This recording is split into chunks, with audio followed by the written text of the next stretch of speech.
Alma berteriak-teriak memanggil Daniel yang tengah berjalan ke pintu utama gedung dengan diikuti belasan pria di belakangnya.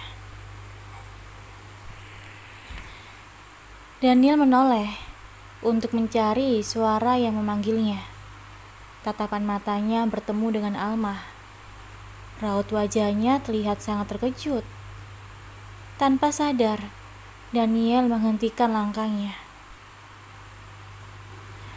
"Kak, ini aku. Aku bawa makan siang." Alma berjalan ke arah Daniel, sembari melambai-lambaikan bekal yang dibawanya. Raut wajah Alma terlihat sangat senang bisa bertemu dengan Daniel. Daniel tersadar dari terkejutnya. Sebelum Alma lebih dekat dengannya, dia memalingkan wajah dan meneruskan langkahnya dengan cepat. Kak Daniel, tunggu aku. Aku bawa makanan kesukaan kakak." Alma berusaha mengejar, namun tubuhnya ditahan oleh pihak keamanan yang berjaga di sana. Lepaskan, Pak. Aku bukan orang jahat. Aku mau ketemu dengan Kak Daniel." "Maaf, Nona. Sepertinya Anda harus membuat janji dulu untuk bertemu beliau. Beliau sedang tidak bisa ditemui sekarang." Tapi aku hanya mau memberikannya makanan ini." "Maaf, Nona, tidak bisa." Alma berusaha melepaskan diri, namun tidak bisa. Pihak keamanan baru melepaskannya setelah melihat bos mereka memasuki mobil. "Silakan Nona pulang. Buatlah janji lebih dulu sebelum bertemu dengan beliau, agar kejadian seperti ini tidak terulang lagi." Alma terduduk dengan lemas. Dia yakin Daniel melihatnya. Tatapan mata mereka bertemu. Tapi mengapa Daniel mengacukannya? Apa Daniel malu melihatnya? Apa Daniel malu memiliki istri seperti dirinya? Tanpa sadar, mata Alma mulai berkaca-kaca. Lama dia duduk di kursi lobi gedung itu sebelum memutuskan untuk pulang. Alma pulang ke apartemen dengan sedih. Di sepanjang perjalanan, dia menangis. Sesampainya di apartemen, dia meletakkan bekal buatannya di meja dan berjalan ke kamarnya. "Kok sudah pulang, Non? Sudah bertemu dengan Tuan? Kenapa bekalnya masih di sini?" Wanita parubaya bernama Bu Ida itu mengikuti Alma. "Bekalnya Bibi aja yang makan. Aku mau tidur saja, Bi." Alma masuk ke dalam kamar dan menutup pintunya. Di dalam kamar, dia mulai terisak-isak lagi. Dia sedih karena Daniel berpura-pura tidak mengenalnya. Mungkin dia memang tidak pantas berada di sisi pria itu. Dia yang tidak tahu diri. Seharusnya dia tidak ke kantor pria itu dan mempermalukannya. Kejadian ini sepenuhnya adalah kesalahannya. Daniel masih berusaha untuk menormalkan debaran jantungnya. Dia terkejut melihat Alma berada di perusahaannya. Untuk apa gadis itu datang? Apa karena dia lama tidak pulang? Atau karena terlalu banyak waktu luang? Ah iya, dia lupa mendaftarkan Alma di kampus. Pantas saja, gadis itu memiliki waktu untuk berkeliaran di perusahaannya. Gadis itu pasti bingung harus melakukan apa. Maka dari itu, gadis itu datang mencarinya. Setelah meeting ini selesai, antarkan aku pulang. Siap, bos. Mau bertemu dengan istri kecil ya, bos? Bisik asisten Tito jahil. Diam. Daniel mendelikkan mata pada Tito yang masih tersenyum jahil. Meeting dengan para petinggi grup H itu selesai 2 jam kemudian. Tito langsung mengantar bosnya ke apartemen. Tadi kamu melihatnya kan? Nyonya kecil. Iya, saya melihatnya. Kasian sekali dia. Seharusnya tadi Anda menghampirinya. Ada banyak mata yang memperhatikan. Dia pasti sedih. Tidak mungkin. Alma bukan orang yang seperti itu. Dia gadis yang kuat. Dia tidak mungkin sedih karena hal sepele seperti ini. Tapi bila menyangkut Anda, saya yakin dia tidak sekuat yang Anda kira, bos. Maksudnya? Hehehe, tidak ada maksud apa-apa. Untuk apa dia datang ke kantor? Apa kamu tahu alasannya? Tito tampak berpikir. Tadi saya melihat dia melambai-lambaikan kotak makan. Mungkin dia datang untuk membawakan makan siang untuk Anda. Serius? Sepertinya begitu, bos. Coba Anda tanyakan langsung padanya. Tito melajukan kendaraan, menembus arus lalu lintas yang padat. Sesampainya di apartemen, Daniel langsung mencari Alma. Di mana dia? Tanya Daniel pada Bu Ida. Tuan sudah pulang? Nona di kamarnya, Tuan. Ibu Ida menjawab dengan takut-takut. Daniel segera pergi ke kamar Alma. Dia mengetuk pintu itu dengan pelan. Tok, tok, tok. Al, ini aku. Buka pintunya. Tidak ada jawaban. Al, aku buka pintunya ya. Daniel memegang handle pintu, bersiap-siap untuk membuka. Tapi sejurus kemudian, pintu terbuka dari dalam. Iya, Kak. Mata Alma bengkak karena menangis. Kenapa matamu bengkak? Gak apa-apa, Kak. Ada apa, Kak? Alma bertanya dengan takut-takut. Mana makan siangku? Hah? Tadi Tito melihatmu melambai-lambaikan kotak makan. Bukankah itu makan siangku? Hah? Iya, Kak. Di mana sekarang? Aku lapar. Sebentar, Kak. Tadi aku taruh di meja. Aku ambilkan dulu, Kak. Masih dengan perasaan bingung, Alma pergi ke ruang makan, mencari-cari kotak bekal yang disiapkannya tadi. Cari apa, Non? Bekal yang di sini tadi di mana ya, Bi? Bekal yang Nona buat. Bibi sudah Bibi makan, Non. Katanya bekalnya buat Bibi.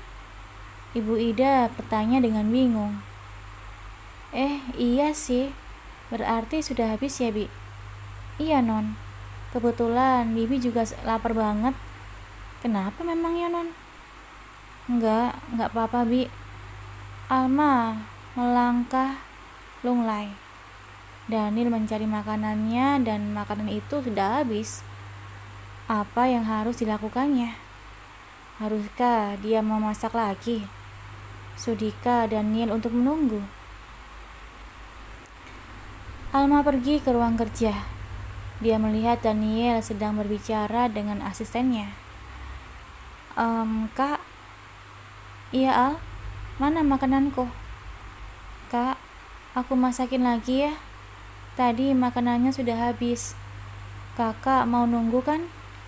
Alma berharap-harap cemas.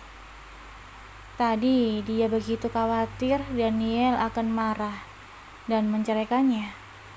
Dia sudah menyiapkan hati bila laki-laki itu marah. Ternyata Daniel tidak marah. Laki-laki itu malah datang untuk menanyakan bekal makan siang yang dia buat.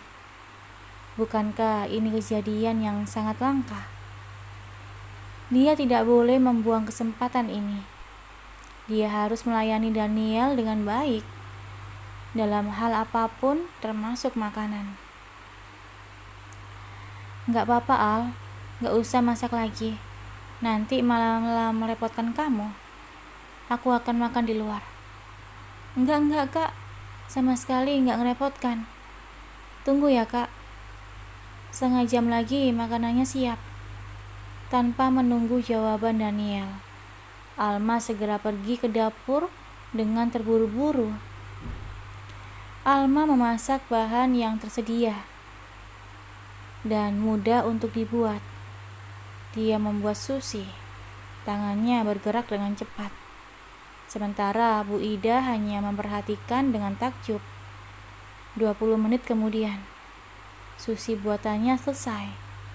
Alma segera pergi ke ruang kerja Daniel lagi. Laki-laki itu tampak sendiri. Asisten Tito tidak tampak dimanapun. Kak, makanannya sudah siap. Oh ya? Cepat sekali, Al. Iya, Kak. Aku masak seadanya. Mereka pergi ke ruang makan. Daniel tampak antusias melihat sushi di depan matanya. Dia duduk dan menyantap sushi itu dengan lahap. Alma menatap Daniel dengan harap-harap cemas. Bagaimana rasanya, Kak? Ini sih enak banget, Al. Gak kalah sama restoran bintang 5. Belajar dari mana, Al? Pintar banget kamu masaknya. Beneran, Kak? Kakak gak bohong kan? Mana mungkin bohong. Untuk apa bohong sama adik sendiri? Daniel terus mengunyah. Dia tidak sadar dengan pemilihan kata-katanya membuat Alma mengerit menahan sakit.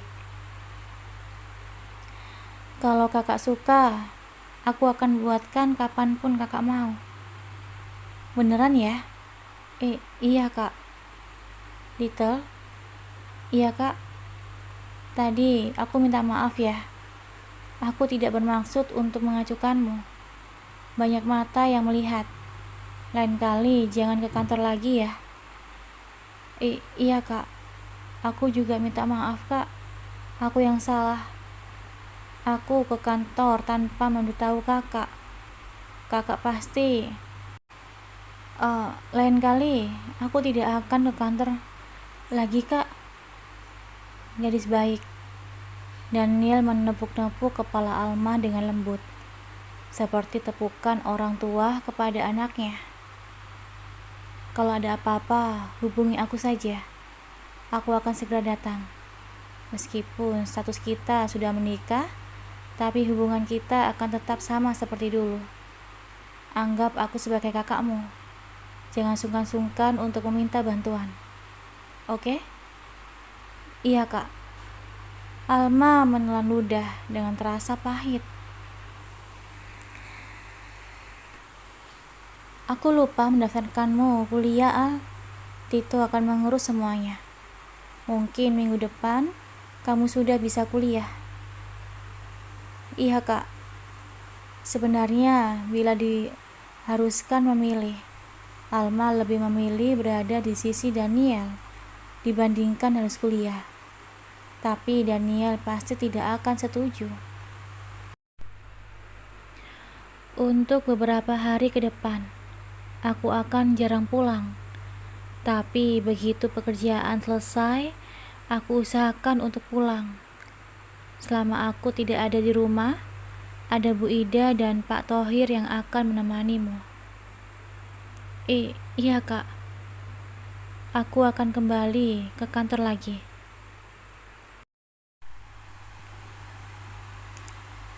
Selama 3 hari berikutnya, Daniel kembali tidak pulang. Alma hanya bisa menunggu dengan sabar. Daniel tidak pulang bukan karena membencinya, tapi karena pekerjaan. Alma harus meyakinkan dirinya sendiri bahwa Daniel tidak sedang menghindarinya. Setiap malam, Alma selalu menunggu Daniel. Dia menghabiskan waktu berjam-jam di depan TV hanya untuk menunggu laki-laki itu pulang. Tak jarang dia sering tertidur di depan TV. Pagi ini adalah hari keempat. Daniel tidak pulang. Alma melihat ke sekelilingnya. Tidak ada tanda-tanda kehadiran pria itu. Alma mendesah kecewa. Bu Ida melihat Alma dengan tatapan kasihan. "Tuan belum pulang lagi ya, Non?" "Iya, Bi." "Non, jangan nungguin Tuan. Nanti Nona sakit. Tuan akan pulang setelah pekerjaannya selesai. Nona istirahat saja di kamar. Jangan menunggu di depan TV terus. Bibi khawatir, Non." "Iya, Bi, terima kasih." Alma melangkah ke kamar. Dia mengambil ponselnya. Tidak ada telepon maupun chat dari Daniel. Alma merasa kecewa. Dia ingin menghubungi Daniel terlebih dulu. Tapi dia takut akan mengganggu pria itu. Untuk itu dia menahan diri.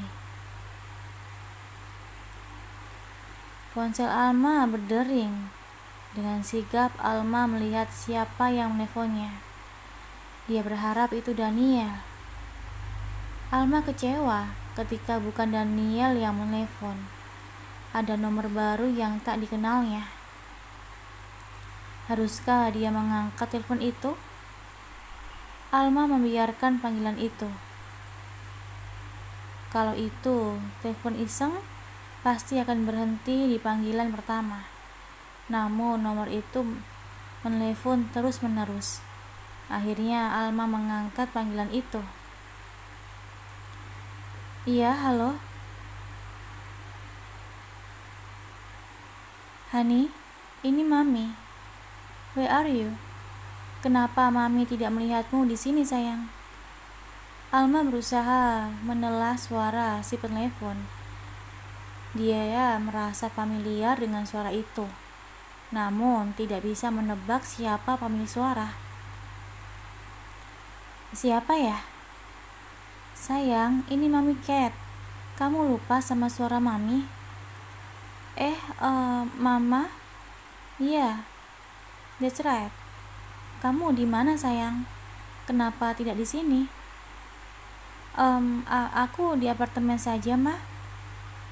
"Sayang, Daniel sedang sakit. Apa kamu tidak ingin menjenguknya?" "Hah? Apa, Ma? Siapa yang sakit, Ma?" "Daniel, sayang. My little boy, suamimu, sayang. Dia sakit, Ma." "Sakit apa? Di mana sekarang dia, Ma?" Tubuh Alma bergetar. Tangisnya sudah akan pecah. "Kami di RS Hospital, sayang." Aku akan segera ke sana, Ma." Tanpa memikirkan tindakannya sopan atau tidak, Alma menutup panggilan itu. Tubuhnya bergetar, pikirannya kalut. Daniel sakit. Sakit apa? Mengapa sampai dirawat di rumah sakit? Pasti sakitnya parah, kan? Kenapa tidak ada yang memberitahunya? Bagaimana kondisinya sekarang? Bi Ida." "Iya, Non." Bu Ida datang dengan tergopoh-gopoh. Panggilkan Pak Thohir, Bi." "Ada apa, Non? Nona mau kemana? Sudah izin Tuan, Nona?" Panggilkan Pak Thohir, Bi.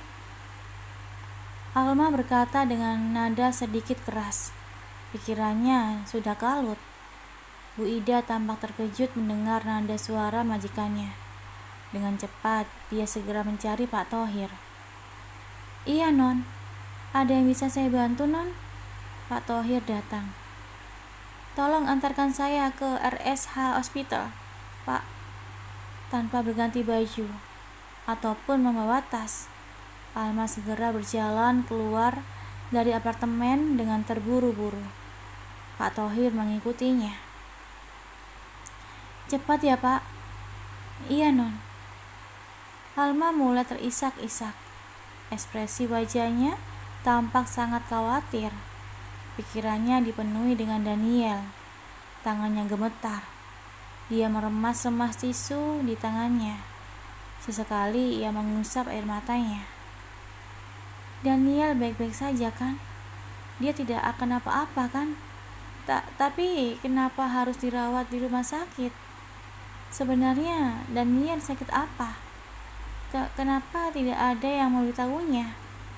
Apa dia benar tidak dianggap sebagai istri, hingga ketika suaminya sedang sakit, dia tidak perlu dikabari? Pak, bisa lebih cepat? Iya, Non. Pak Thohir memperhatikan ekspresi majikannya. 30 menit kemudian, mereka tiba di depan RSH Hospital. Alma segera berlari ke resepsionis dan menanyakan kamar tempat Daniel dirawat. Mohon maaf, Bu. Pasien tersebut tidak menerima kunjungan, Bu. Saya istrinya. Kenapa saya tidak boleh mengunjunginya? Alma menjadi emosi. Air mata marah dan khawatir memenuhi wajahnya. Mohon maaf, Bu, tetap tidak bisa. Resepsionis itu menatap Alma dengan bertanya-tanya. Wajahnya terlihat tidak percaya bahwa wanita di depannya itu adalah istri dari putra pemilik rumah sakit. Setahu dia, tuan muda Daniel belum menikah. Alma mengambil ponsel dan mulai menelepon Mami Cat. Ma, aku sudah di rumah sakit. Nomor berapa kamarnya, Ma? Sayangku, kamu sudah di bawah. Maafkan Mami tidak bisa turun. Akan ada orang yang menjemputmu. Tunggu di situ, sayang. Alma menuruti perkataan Mami Cat. Tak berapa lama kemudian, seorang pria berpakaian rapi mendekati dan memandunya ke kamar VVIP. Rumah sakit H Hospital adalah rumah sakit milik grup H, merupakan salah satu dari 10 rumah sakit yang terbesar di Jakarta. Alma tidak perlu memperhatikan kemewahan RS tersebut. Pikirannya hanya fokus pada Daniel.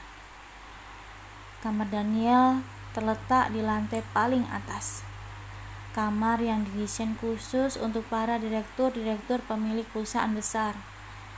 Di depan pintu kamar terdapat 2 bodyguard yang sedang berjaga. Dia dirawat di sini, Pak.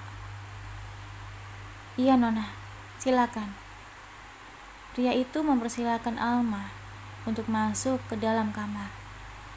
Tanpa diminta 2 kali, Alma langsung membuka pintu itu dan menerobos masuk. Pandangan mata Alma langsung tertuju pada sesosok yang terbaring di ranjang. Sosok itu terbaring lemah dengan tangan yang sedang diinfus. Kakak. Alma mendekati sosok itu. Air mata kembali mengalir di wajahnya. Kakak, sakit apa? Alma mengambil tangan Daniel dan menggenggamnya. Daniel membuka mata. Dia tersenyum begitu melihat Alma. Little, kakak sakit apa? Kenapa tidak ada yang memberitahuku? Kakak kenapa? Sebenarnya kakak sakit apa? Tangis Alma pecah. Dia memegang tangan Daniel dengan erat. Tubuhnya bergetar karena tangis. Al, kenapa menangis? Aku tidak apa-apa. Kalau kakak tidak apa-apa, tidak mungkin kakak dirawat di sini. Alma memeluk tubuh Daniel, seolah-olah takut ditinggalkan oleh sosok itu. Sayang, dia tidak apa-apa. Jangan menangis lagi. Tiba-tiba Mami Cat datang dan merangkul bau Alma dari belakang. Alma tidak menyadari kehadirannya karena terlalu fokus pada Daniel. Ma, sebenarnya dia sakit apa, Ma? Kenapa harus diopnam? Sakitnya tidak seserius itu, sayang. Kamu tidak perlu khawatir berlebihan, sayang. Tapi Ma, tidak ada tapi-tapian. Berhubung istrimu sudah datang, Mami akan pulang dulu. Mami Cat mengambil tas dan bersiap-siap untuk pulang. Untuk selanjutnya, Mami serahkan dia padamu, sayang. Tolong jaga dia untuk Mami ya. Cat menepuk-nepuk pundak Alma dan memeluknya. Mami, pulang ya semuanya. See you soon. Dan Mami Cat pun menghilang di balik pintu. Pandangan Alma kembali fokus pada Daniel. Bulir-bulir air mata masih ada di sudut-sudut matanya. Kakak sakit apa? Kenapa tidak memberitahuku? Aku baik-baik saja, Al. Kamu pulanglah. Aku tidak mau pulang. Aku akan tetap di sini. Aku benar gak apa-apa, Al. Kak, sebenarnya kakak sakit apa? Aku hanya lelah, Al. Tidak ada apa-apa. Karena kakak tidak mau memberitahuku, aku akan bertanya langsung pada dokter.